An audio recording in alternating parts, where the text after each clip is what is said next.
जनाब शहीद जुल्फ़िकार अली भुट्टो पाकिस्तान की तारीख की एक कद आवर शख्सियत हैं।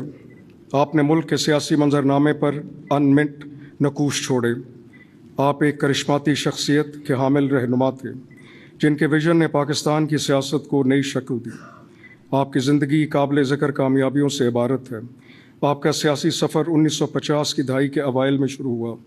वज़ीर ख़ारजा के तौर पर आपका दौर पाकिस्तान की जारहाना ख़ारजा पॉलिसी की तश्कील का बाइस बना। तहम बहैसियत सदर पाकिस्तान और बाद अज़ां वज़ीर आज़म पाकिस्तान के तौर पर एक तरक्की पसंद और ख़ुद मुख्तार पाकिस्तान के लिए भुट्टो साहब का विज़न अपने दौरे हुकूमत में नुमायाँ हुआ। आपकी क़यादत में 1973 के आइन का नफाज पाकिस्तान की आइनी तारीख़ में एक अहम संग मील साबित हुआ। भुट्टो साहब की ख़ारजा पॉलिसी का एजेंडा भी यकसा मौसर रहा। आपका मकसद पाकिस्तान को मुस्लिम दुनिया में एक रहनुमा और तीसरी दुनिया में यकजहती के अलमबरदार के तौर पर मुतारिफ़ करवाना था। 1974 में लाहौर में इस्लामी सरबराही कॉन्फ्रेंस के इनेकाद में आपका अहम किरदार आपकी सफारती बसीरत और आलमी कद को वाज़ह करता है।